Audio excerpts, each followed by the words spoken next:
Senator Blackburn. Thank you, Mr. Chairman.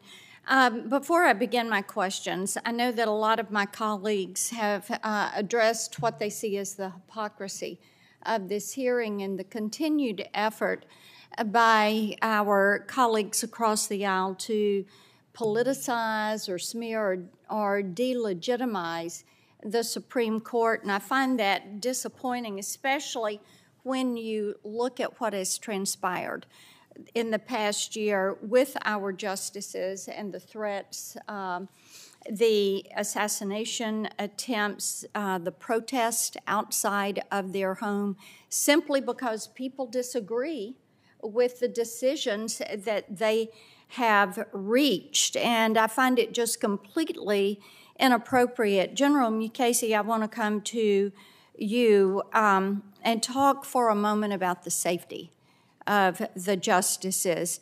And Section 1507, which some of my colleagues have raised today, that section makes it illegal to protest outside of a judge's residence if the intent is to influence that judge's decision-making. And we've heard what the protesters outside of the justice homes were saying post the Dobbs decision.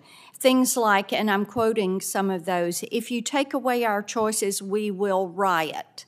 And another one they would chant was, "No privacy for us, no peace for you." In other words, if the justices were not going to vote their way on Roe v.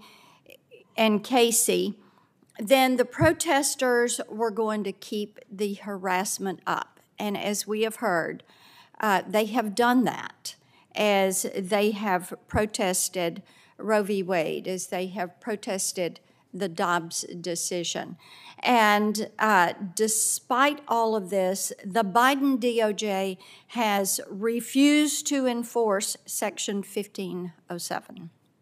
And that's why I introduced the Protecting Our Supreme Court Justices Act, which increases the jail time for anyone who tries to influence a judge's decision-making in this manner. And I would just like to ask you, what more can we do to send this message that what they're doing is wrong, to allow these protesters outside of these justices' homes? And you've got justices that I know fear for not only their safety, but the safety of their families. And we've talked about that today. And I do see increasing that jail time from a year to 5 years as one step that we can take, and we should pass that and protect our justices. Well, increasing the penalty may very well be appropriate, but I think that the key here is there have been no arrests in those cases. None, zero, nada. To say that that's within the control of the marshals who provide the safety, I think really doesn't pass the laugh test.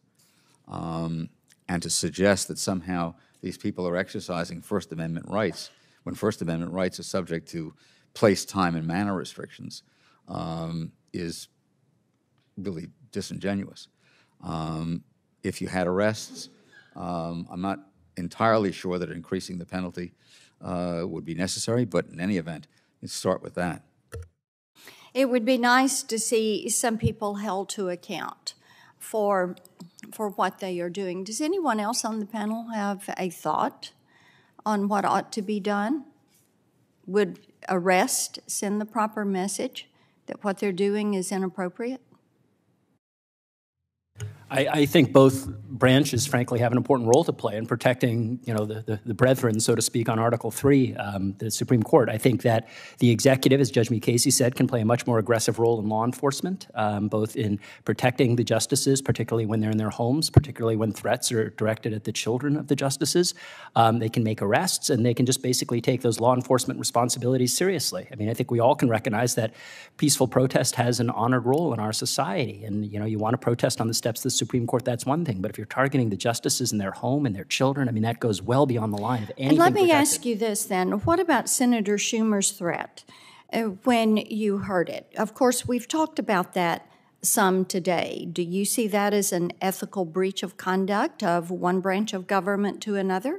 Well, I think if you have a United States senator, on the steps of the Supreme Court saying what I think most reasonable people interpreted as a threat to individual justices by name if they don't vote a particular way and vote the way that the senator prefers, that they will, inherit the whirlwind or reap the whirlwind or whatever he said, that's obviously not appropriate. I mean, you can't have a system that functions when you have members of the Senate standing on the steps of the Supreme Court threatening the justices in particular cases.